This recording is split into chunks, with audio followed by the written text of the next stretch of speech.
Hoje o Rotas da Bola, o podcast de futebol internacional de O Tempo Esportes, vai te contar quais são os destaques da Copa América que vai começar.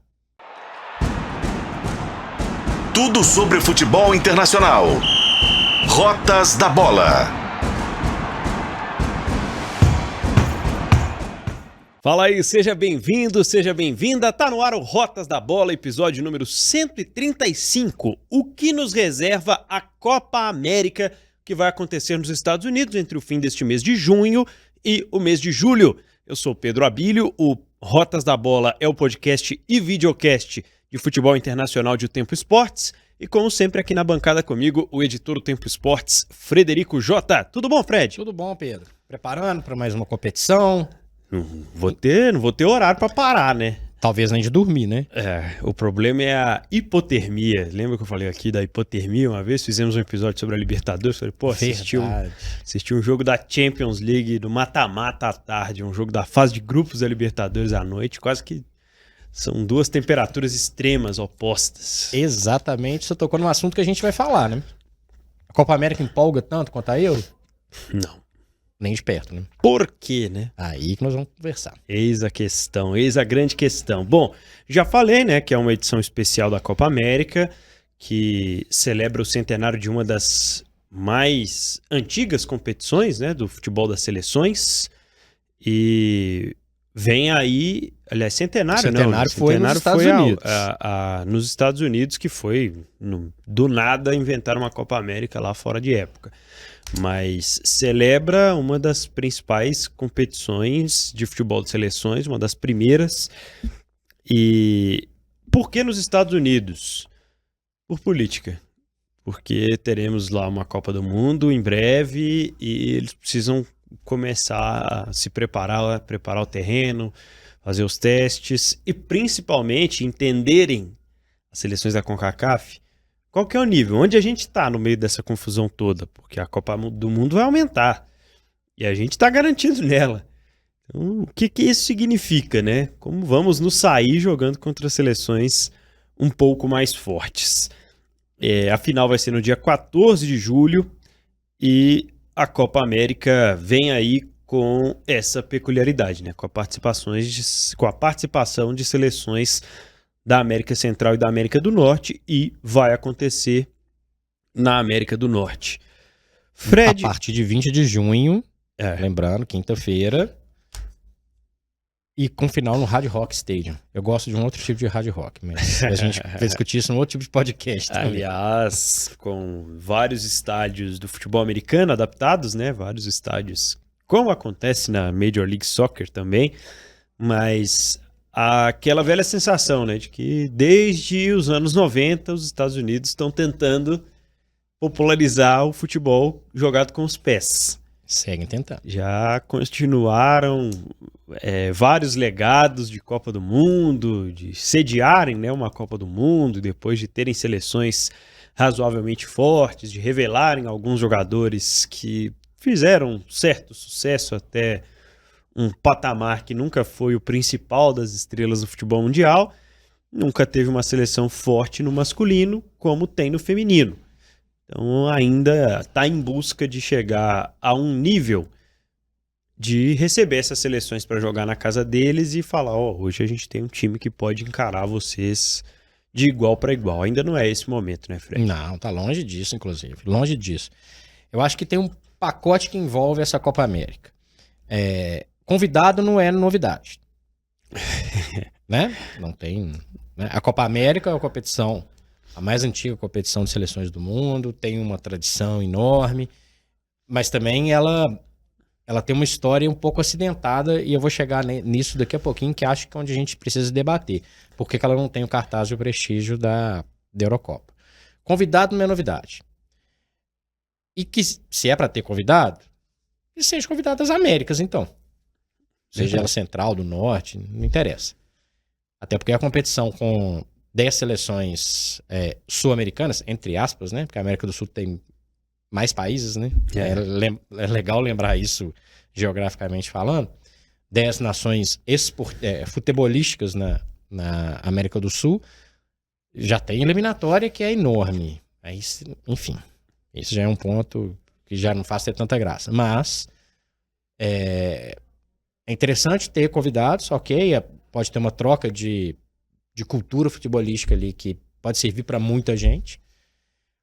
Acho que ela vai servir de base para o que a gente deve ver de uma maneira mais ampla em 2026 nos Estados Unidos. A organização não vai ser um problema. A tendência é que não tenha gramado ruim. Imagino que os acessos vão estar tudo ok. Não teremos alguns problemas que a gente já viu em outras edições da Copa América. Acho que tem muito estádio, mas a ideia talvez é isso mesmo, para testar uma quantidade de estádio. A quantidade de estádios são 14 estádios. Para uma competição com quase com o meio número de seleções. Tem alguns exageros. Mas eu acho que vai funcionar como base para uma competição maior, que também, como você disse no início, né? Graças ao dinheiro, vão ter 48 seleções passeando lá nos Estados Unidos, no Canadá e no México em 2026, o que nós já falamos várias vezes aqui. A não ser que alguém consiga me convencer do contrário, não dá pra gente achar legal. Eu acho que isso vai trazer um pouco de um legado para 2026, vai mostrar um pouco a cara para 2026. Acho que vai fazer pensar em algumas situações. Eu acho até que as eliminatórias deveriam ser repensadas, para te falar a verdade. Com certeza, concordo. Né? Que seja a eliminatória das Américas, que pense em outra situação. A verdade é que o futebol da CONCACAF, né? Américas Central e do Norte, evoluiu muito pouco, mesmo com esse intercâmbio. E que seria muito interessante, efetivamente, ocorrer esse intercâmbio de uma maneira técnica, Pedro. Porque a gente vê o Messi joga nos Estados Unidos. Beleza. Quase que é uma pelada de solteiro contra casado quando a gente vê alguns jogos. Não tem um cara pra dar uma trombada no Messi, pra jogar ele no chão, né? Levou os amigos dele, vai fazer o churrascão assado, né? Vai fazer. Como diz lá na Argentina e no Uruguai, levou o Suárez, levou os brothers e tal, e assim. E apesar de ser o Messi, não dá pra falar que ele tá aumentando o nível do futebol nos Estados Unidos. A Copa América vai conseguir fazer isso, Pedro? Não. Então acho que é uma coisa muito mais estrutural, muito mais de um cartão de visitas para 2026 do que tecnicamente dentro de campo. Aí a gente falou no início do episódio sobre a Copa América Centenário, né? Que estava na minha cabeça porque foi uma edição, acabou fazendo com que tivéssemos 2 Copa Américas num espaço muito curto de tempo. Aliás, 3, né? Se fosse pensar nos 4 em 4 anos que o torneio tradicionalmente deveria acontecer. Aí depois tivemos a Copa América em 2021, em que ninguém queria receber a quantidade de seleções, todo mundo se preocupava muito com a questão da pandemia. O Brasil abriu as portas porque entendia que naquele momento precisava ter a competição. Deu no que deu. Tomou um sapeca da Argentina na final dentro de casa e viu que a preparação não estava lá, aquelas coisas. Se lembrou de tudo que cerca talvez ali a segurança, nós somos um exemplo sanitário, podem vir jogar no Brasil. Tivemos problemas com jogadores afastados por Covid, tivemos o problema técnico, tático, escancarado da seleção às vésperas da Copa do Catar. Com direito ao Catar na Copa América. Com direito a convidado, como a gente já está acostumado, como você falou. E aí a sensação é de que essas motivações, elas sempre se sobrepõem àquela Copa América lá de, sei lá, 2005, que foi uma Copa América que chamou muita atenção, porque tinha seleções fortes, tinha ali um cara chamado Messi surgindo, todo mundo pensando ainda nos resquícios, né, daquela seleção argentina que tinha muitos bons jogadores. 2004, né? De 2004. Da decisão do Adriano. Isso, 2005 foi a Copa das Confederações.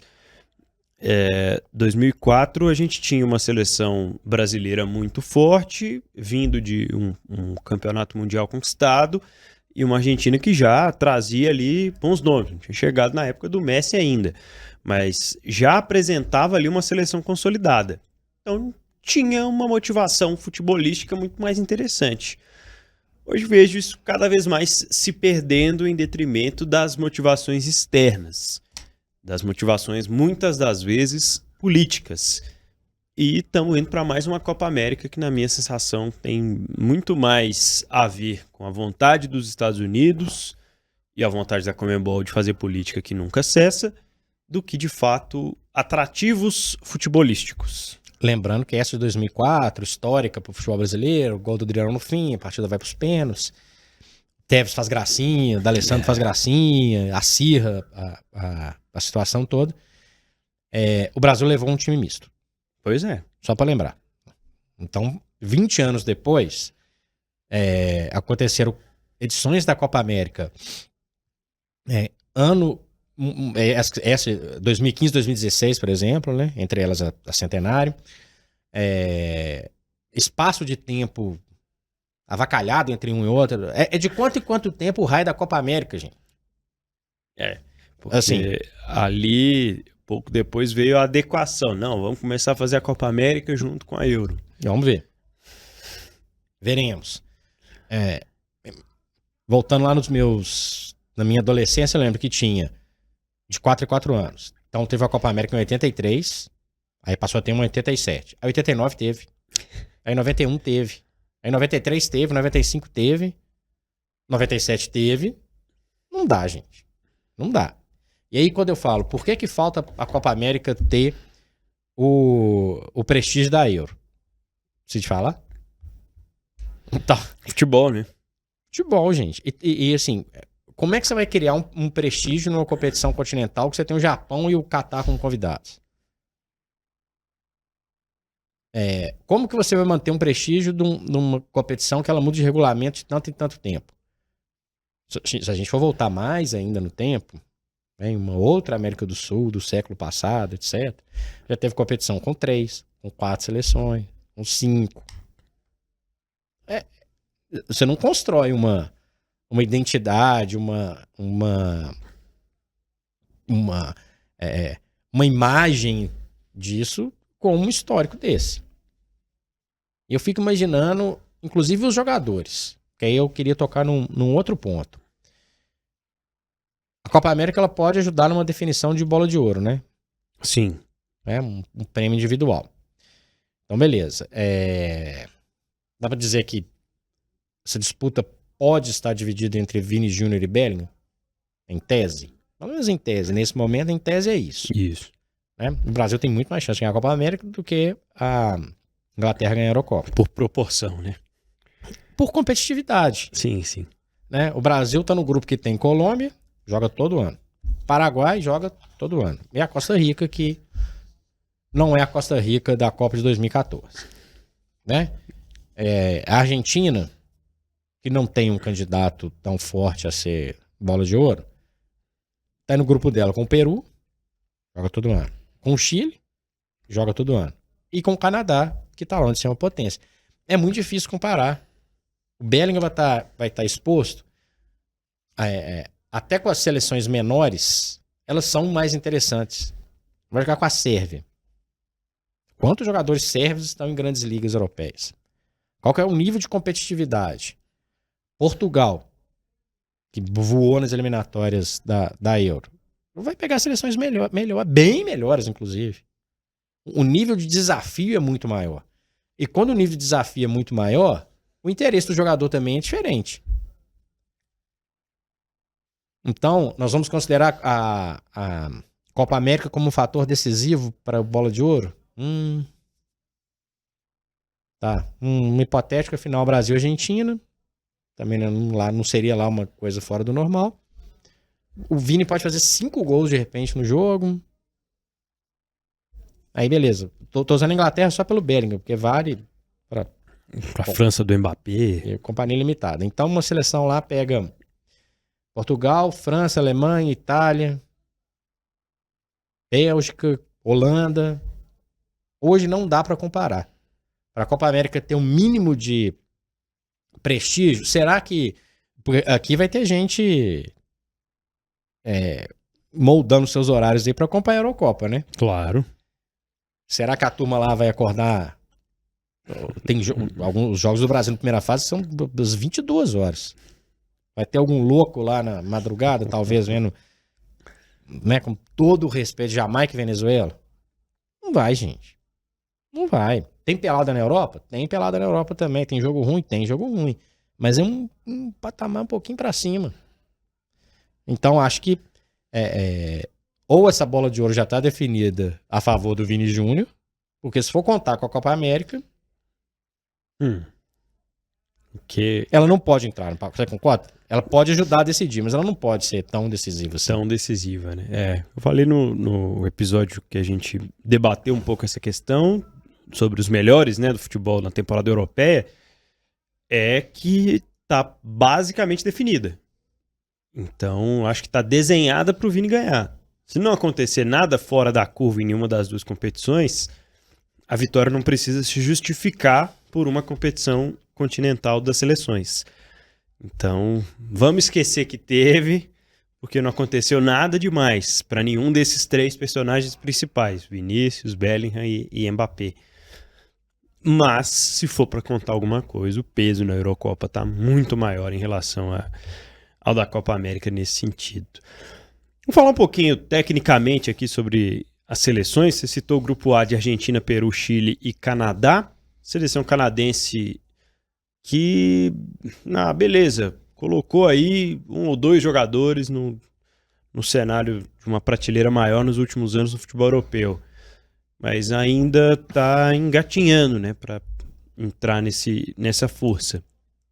Eu vejo seleções de Peru e Chile em momentos diferentes, apesar da seleção um pouco mais envelhecida, a seleção chilena, claro, tem muito mais força, né, muito mais repertório do que a seleção peruana, e acredito que vai ficar aqui, de repente, num tiroteio das três, com um favoritismo para o Chile para se classificar na segunda posição do grupo, Fred.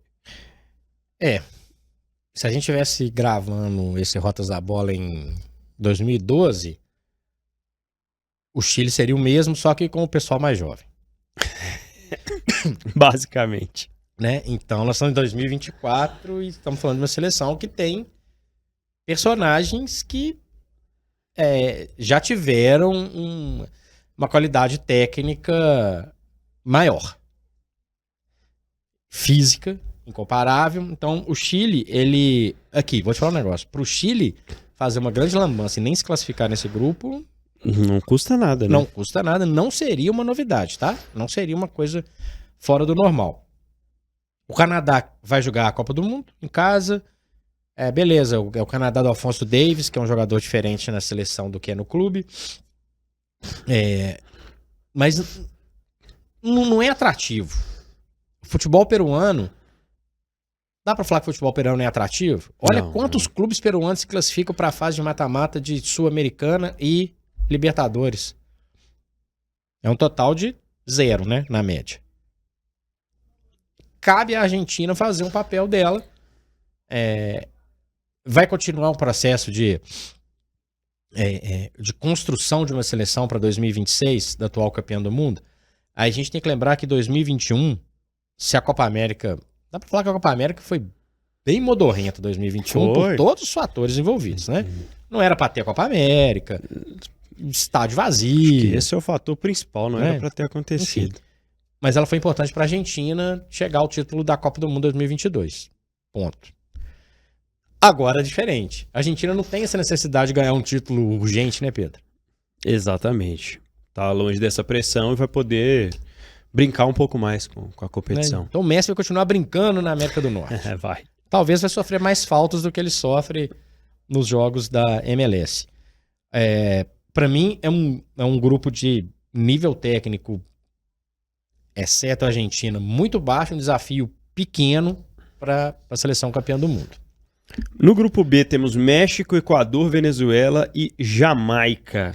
Meu Deus. A seleção mexicana talvez seja a seleção um pouco melhor preparada. Aí você vai pegar os resultados do México em 2024, né? O que foi a seleção mexicana nesse ano. Um desastre atrás do outro, um esboço de uma reação contra a seleção num amistoso em que a seleção brasileira já tinha se desligado, já estava fazendo vários testes também, acaba sofrendo 2 gols, mas depois não tem muita dificuldade para encontrar o terceiro e ganhar o jogo. E Equador, Venezuela e Jamaica, acho que principalmente a seleção da Venezuela tem ali um histórico recente de tentativa de revelar um jogador, de colocar um jeito diferente, mas ainda assim, muito pouco, né? A Jamaica ela pode ser agraciada com uma vaguinha para a Copa, né? Já que tem 3 países sedes em 2026. Exatamente. Eu acho o Equador melhor do que o México, tá? Seleção equatoriana. Boa. Eu acho melhor. Eu acho que tem mais potencial, acho que o futebol evoluiu mais no Equador do que no México. A gente viu amistosos recentes do México lamentáveis, né? Lamentáveis. Vai jogar a Copa de novo em casa. 3ª Copa no México, inclusive, né? Menos jogos do que em 70 e 86, mas vai ter Copa no México. Um pessoal fanático pelo futebol. Mas... é super legal ver a seleção do México, Pedro? Não é, né, cara? Vamos ser francos? Não é, né? Não. Não é. A torcida do México é muito mais legal do que o time do México. Então eu acho que aí o Equador, ele tem a possibilidade dele avançar em primeiro. E eu vou te falar uma coisa maluca. O México vai ter uma torcida gigantesca a seu favor, talvez seja um ponto muito positivo, né? Mas, igual eu falei do Chile no grupo A, não se assuste se o México arrumar uma lambança aí não, viu? A Venezuela corre por fora. É um processo de evolução. Engatinha ainda. Mas não custa surpreender e o México ficar de fora, hein, Pedro? Não custa. Pra mim, um grupo... Vou te falar, viu? Também não me atrai, não. Vai ter gol do Micael Antônio, pelo menos. Tá aí uma grande atração, né? Jogador do West Ham. Jogador da seleção jamaicana. E o Equador de Moisés Caicedo, né? Outra hora também, um jogador muito buscado por clubes no buscado inglês. Não. Buscado é uma coisa, né? Abrir a carteira e colocaram lá. Eu perdi as contas de quantos milhões de libras que o Chelsea investiu no Caicedo. Pra mim, Equador favorito, tá? Muito bem. No grupo C, Estados Unidos, Uruguai, Panamá e Bolívia. Aqui temos a seleção uruguaia, que é sempre um atrativo à parte quando se fala de futebol sul-americano. Mas temos Panamá e Bolívia juntos num grupo. Eu vou contar pra vocês aqui, gente, em off, o Pedro falou comigo que ele está preparando, inclusive, pra gravar. Ele não vai só assistir ao vivo, como vai gravar Panamá e Bolívia. Vai ser um evento histórico. Provavelmente o maior candidato à pelada da Copa América é esse jogo. Panamá-Bolívia, hein? A Bolívia tem... ela é a seleção sul-americana que tem menos chance de ir para a Copa do Mundo, mesmo com praticamente todos os times da América do Sul indo para a Copa do Mundo. O Panamá é o Panamá, né? Super legal ter ido na Copa da Rússia 2018, uma festa danada, mas o futebol de lá não mudou nada do que a gente conhece da seleção panamenha. Tomou lá seus tocos lá na Rússia, não voltou em 2022. Pode ser que volte em 2026 pela situação. O Uruguai eu tenho um olhar mais agradável em relação aos uruguaios. É o Bielsa, o que já me faz ter um olhar diferente. Gosto muito do Bielsa. Jogadores jovens de ótimo nível e jogando com camisas grandes, em competições grandes. É o Darwin Núñez, é o De La Cruz. São jogadores que me agradam. A seleção uruguaia deixou de ser, com o passar do tempo, aquela seleção com jovens promissores, um ataque envelhecido, mas jogava muito ainda em torno de Suárez, Cavani. Isso tem mudado, viu, Pedro? Aliás, totalmente. Isso já mudou, na verdade, né? É a seleção do Valverde. A seleção tá olhando com mais carinho para essa Copa América. O Uruguai tem grande chance de testar o seu time de uma maneira mais atrativa, de dar mais ritmo de jogo, né? Porque não tô falando de Panamá e Bolívia, não são grandes testes. Eu digo em termos de jogo do Bielsa. Os Estados Unidos, para mim, incógnita. Ao contrário do México, a torcida não faz essa diferença. Verdade. Então o Uruguai tem grande chance de usar essa Copa América como uma possibilidade de efetivamente dar o ritmo de jogo que o Bielsa quer para a seleção, aproveitar esse tempo, que o Dorival, por exemplo, vai aproveitar também, mas com jogadores promissores. E para o Uruguai vale muito a Copa América. Então a diferença da Argentina, do Brasil, vale muito. Lembrando que a Argentina e o Uruguai são os maiores campeões da Copa América. Para o Uruguai vale. E talvez aí esteja o atrativo. Ver o Uruguai jogar. O mata-mata tende a ser mais atraente, né? A gente está falando de 16 seleções que estão divididas em 4 grupos com 4 equipes, 2 avançam de cada grupo. No grupo D temos Brasil, Colômbia, Paraguai e Costa Rica. E aí eu coloquei um tópico para a gente falar um pouco sobre a Colômbia, que está na terceira posição nesse momento de pausa das eliminatórias para a Copa do Mundo, né? São 3 vitórias e 3 empates. É um time com comando técnico recente do Néstor Lorenzo, argentino, 58 anos. Foi zagueiro, já chegou a trabalhar como auxiliar na própria seleção da Colômbia, mas nunca teve um trabalho como treinador, assim, longe, em nenhum lugar. Ficou fora da última Copa do Mundo, o que fez com que a equipe precisasse passar por uma grande reformulação. São mais de 20 jogos que não perde. Esse ano já ganhou da Espanha, já teve aquele amistoso já teve o jogo das eliminatórias contra o Brasil que ganhou também. Eu vejo a seleção colombiana, que recentemente chamou atenção pela goleada nos Estados Unidos, não sei nem por que as pessoas ficaram falando tanto sobre isso, mas beleza. Mas uma seleção cheia de alternativas, Fred. É isso que você falou do Uruguai, a seleção da Colômbia também me parece ter hoje. E vale muito a Copa América para a Colômbia também. Vale, né? E aí uma coisa interessante. Quando a gente coloca... Vamos dizer que Brasil, Argentina e Uruguai estão num patamar um pouquinho acima, historicamente e tudo mais. Beleza? Beleza. Na segunda prateleira, que é Colômbia, Paraguai, Chile e Peru, vamos dizer, a Colômbia é melhor. Então a Colômbia, ela pode ser considerada tipo a quarta força. Sim. Com uma gana maior para conquistar esse título, ou para pelo menos fazer uma campanha decente. Os fatores que eu falei do Uruguai, como você disse, valem para a Colômbia também. Tá aí Luiz Dias, né?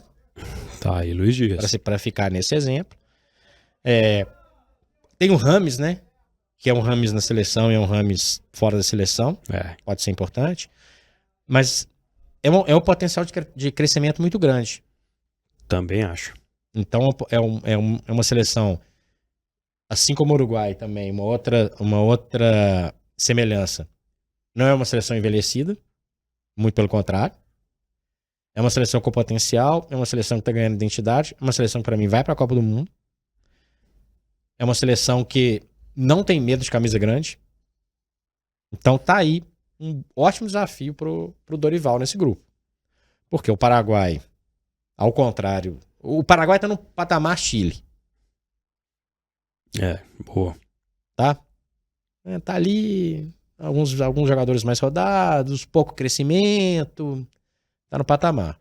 A Costa Rica, ela não vive provavelmente vai para a Copa, né, pela facilidade de vagas, mas não é uma seleção neste momento que nem aquela surpresa da Copa 2014, né, Pedro? Porque 2014 foi uma zebraça.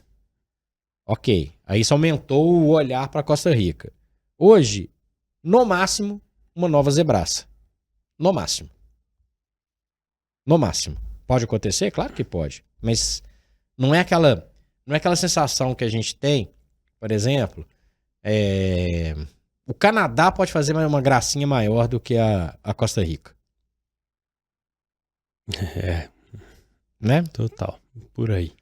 Então, óbvio, não vou nem discutir que o Brasil é favorito, etc. Mas a Colômbia eu vejo com bons olhos. Dá para você colocar e gravar, ao invés de Panamá e Bolívia, você vê alguns jogos da Colômbia, porque pode... Indícios de bons jogos ou bom futebol, pelo menos, a seleção colombiana. E se a gente talvez não imagine o Brasil tropeçando no Paraguai e na Costa Rica, não é muita surpresa perder para a Colômbia, empatar com a Colômbia, algo no tipo. E a Colômbia também venceu os outros 2 adversários. E aí vamos pro grupo C, pro cruzamento, né? Ficar em segundo no grupo D, de repente pode significar pegar o Uruguai. Já de cara nas quartas de final. Exatamente. E aí a coisa é diferente. Aí a mata-mata. A coisa muda. Pode significar esse Brasil e Colômbia quem vai fugir do Uruguai, né? Claro que, hipoteticamente falando, vamos ver aqui. Ô Pedro, esse desenho de Argentina no grupo A e Brasil no grupo D é motivado por alguma coisa? Não, imagina. Não, então, só queria saber. Imagina. Só queria saber. Só queria saber. Tem muito a ver. Acho que a seleção brasileira não precisa temer nada, né? Acho que temos hoje um trabalho que está começando, cheio de desconfiança, mas tem um grupo de qualidade inquestionável. Acho que o tipo de jogadores que a seleção brasileira tem hoje, ele está muito acima dos seus colegas ali de Copa América, da maioria deles. Vejo, como você falou, né, Brasil e Argentina ali num patamar técnico diferente, mas isso não ganha jogo sozinho. A seleção brasileira também tinha time para avançar mais, de repente, na Copa de 2018, em 2022, e não aconteceu. Então, muita calma nessa hora. Vamos observar o que nos reserva, então, a Copa América. Já viu algum uniforme que te chamou a atenção? Só queria deixar a minha decepção aqui, viu, Fred? Porque, mais uma vez, o uniforme da seleção brasileira. Aliás, observem nessa Copa América o kit de jogo da Jamaica. O problema nunca foi o verde com amarelo. De jeito nenhum. O problema nunca foi o verde com amarelo. Aliás, o verde, amarelo e o preto. Nossa! Né? Combina super bem. Eu adorei.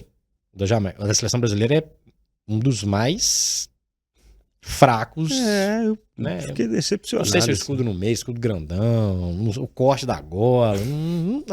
Não gostei. Gosto muito do uniforme do Uruguai. Sempre bonito. Né? Especialmente quando tem a combinação tradicional, né? O azul celeste, o short preto e a meia preta. É muito legal. Você gostou do uniforme do México, Pedro? Aquele panão de mesa? Eu não sei o que é aquilo ali não, né? Aquele pano que a sua mãe coloca na mesa para almoçar domingo. Não põe não. Não põe desse, não? Não põe não. Não é tão feio, não. O almoço normalmente tem uma toalha melhor, né? Já chamaram aquele negócio até de cueca samba canção, né? Parece também. Muito ruim, muito ruim.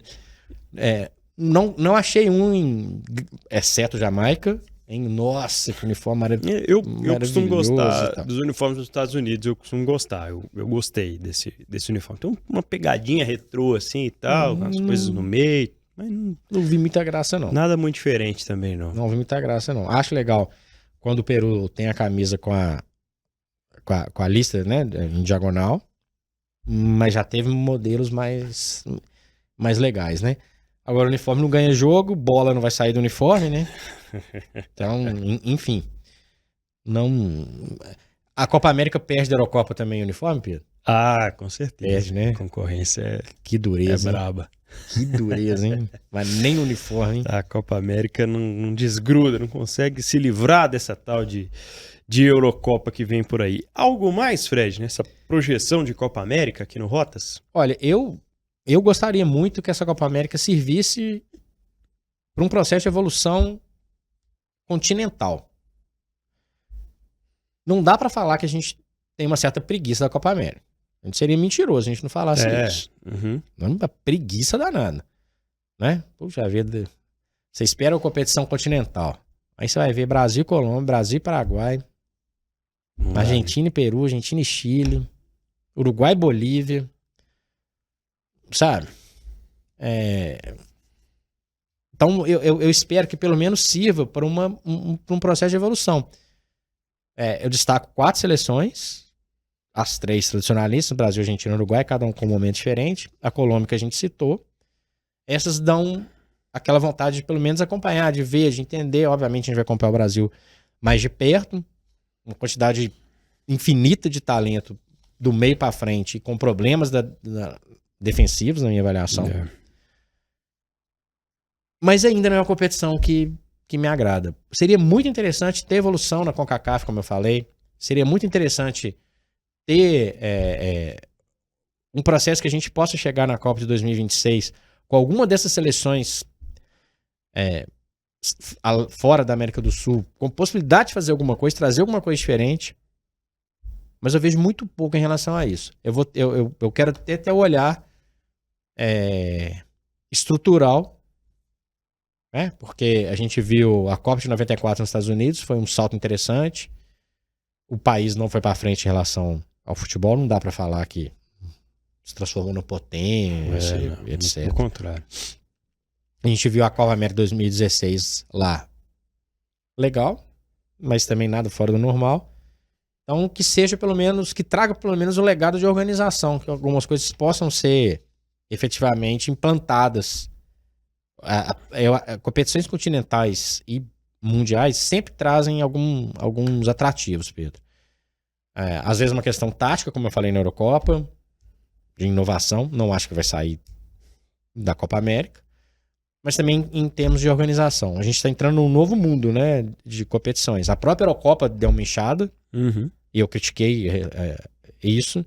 A Copa América com 4 grupos de 4, 16 seleções. Muita seleção, muito jogo repetido. A Eurocopa, pela diversidade de países, pela quantidade de países, tira esse fardo que a Copa América tem. Então, acho assim, são muitos pontos negativos. Cabe à própria competição e quem que tá lá dentro tentar mostrar uma coisa diferente. Tomara que a gente veja bons jogos. Tomara que a gente veja tenha um pouco mais de emoção. Tomara que a impressão de 2021 fique lá pra trás, né? Jogos fracos, estádios vazios. Tomara. Não tenho muita expectativa e eu preciso ser sincero em relação a isso. Boa. Pessoal, você quer interagir com a gente aí? Você quer deixar os seus pitacos sobre a Copa América, sobre o que discutimos no Rotas da Bola 135? Mande sua mensagem no YouTube de O Tempo Esportes, principalmente, né? Mas fique à vontade também para participar lá no YouTube de O Tempo. O YouTube de O Tempo Esportes, nosso canal exclusivo para os esportes. Você pode se inscrever por lá e mandar o seu palpite aí, quem vai ser campeão, quem é candidato ao craque da Copa América. Você vai ver a Copa América? Você vai ver a Copa América. Você tá lembrando que tem Copa América? Manda pra gente aí nos canais de participação do Rotas da Bola. Eu sou o Pedro Abílio. Eu sou o Frederico Jota e o endereço que o Pedro não falou é youtube.com/otempoesportes com S. Clica lá, siga a gente, curta e comente. Um abraço.